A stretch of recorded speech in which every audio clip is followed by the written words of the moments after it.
Why do some people believe Joseph Kabila is not Congolese, but Rwandan? To make sense out of this in its proper context, one first needs to know quite a bit about modern, post-colonial Congolese history.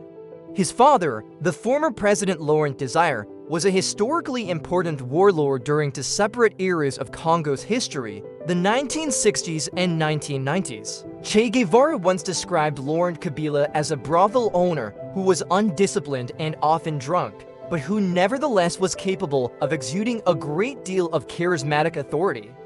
This was during the Simba Rebellion, Eastern Congo, 1963-64. The story goes that the alleged biological parents of Joseph and his twin sister were Tutsis of Rwandan or possibly Burundian origin, but exiled to Tanzania around independence approximately 1959 upon takeover by the majority Hutu. There they allegedly met Laurent Kabila, who had turned into a smuggler of gold and minerals between Congo and Tanzania. They were politically on the same page.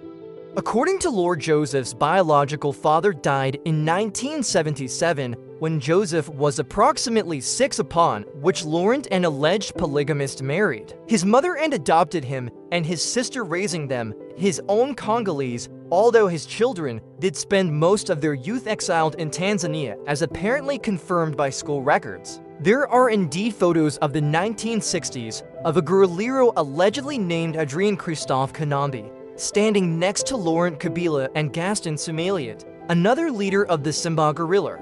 His features do look strikingly similar to those of Joseph Kabila and his twin sister. The Simba Rebellion of the 1960s, part of the so-called Congo crisis, had been heavily sponsored by the Cubans and Soviets. Hence the physical presence of Guevara. There are photos of 15-year-olds in uniforms fighting in the eastern jungle, of mines with Cyrillic script of them, etc. This foreign involvement was an open secret. Just like it was an open secret that Laurent Kabila's troops in 1996-97 were heavily sponsored by neighboring countries. Most especially Rwanda's dictatorship. Laurent Kabila's cross-country march on Kinshasa, the capital, came to be known as the First Congo War. Laurent Kabila had even spent time in Rwanda before his invasion.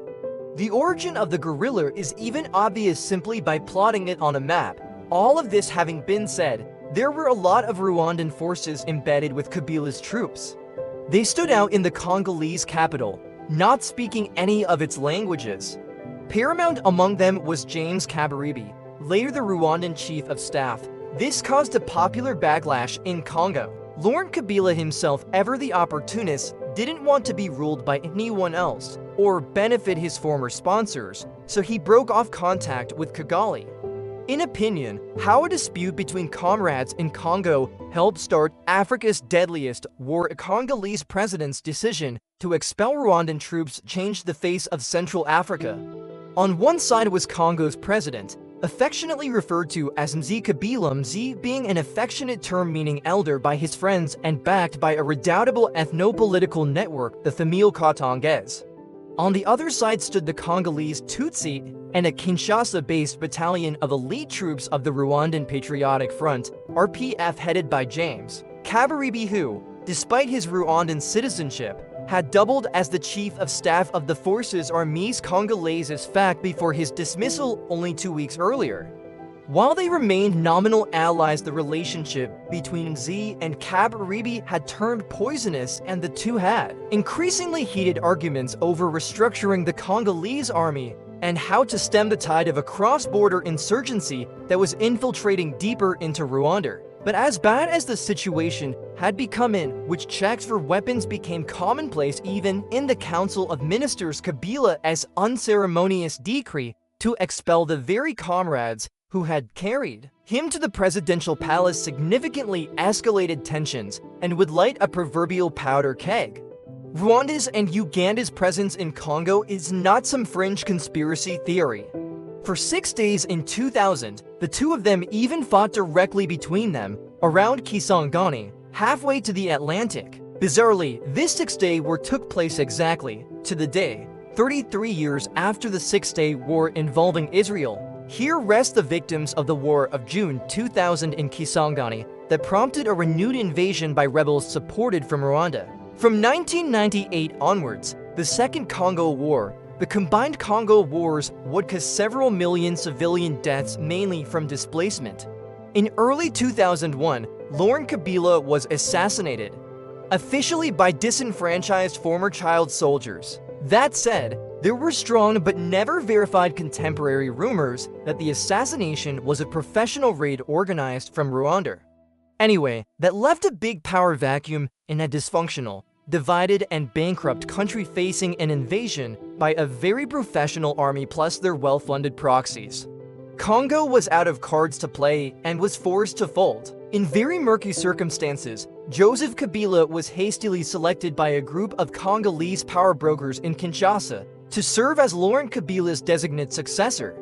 Despite him being only around age 30 and lacking relevant experience, it seems quite possible that Joseph was intended to serve as a sort of human white flag, a glorified liaison officer, with the power broker supposedly knowing that he kept close contacts with Kigali. Rwanda was only truly interested in eastern parts of the DRC anyway, supposedly only to hunt remnants of the genocidal Hutu forces who had relocated. With a compliant Kinshasa, there was no good reason or diplomatic excuse anymore for Rwanda to continue bothering the Congolese beyond these regions. Here are the relevant photos. The man in the middle is Somalian. There is also another photo of what strongly appears to be Joseph as a teenager, standing next to a man who looks strikingly similar to James Kabaribe.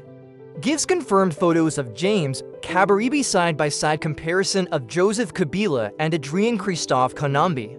Obviously, the leopard hat on the left was copy-pasted on for dramatic effect. After leaving the Congolese presidency in 2019, Joseph Kabila has relocated to South Africa. Recently, 2025, he has returned to Eastern Congo via Rwanda. He appears to be allying himself to Rwandan proxies. DRC. Kabila arrives in rebel-held Goma after return from exile. African News. Congolese President Felix Tshisekedi last year accused Kabila of backing the rebels and preparing an insurrection with them, a claim Kabila denies.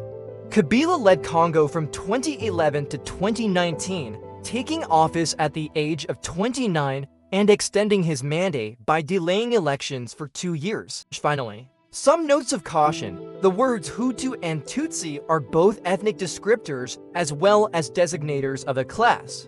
Much of their historical conflicts was more about class warfare than it was about tribal differences. Similarly, when Congolese express animosity towards Rwandans or claim that Joseph Kabila is a Rwandan, what most actually intend by Rwandans are agents of General Kagame's regime.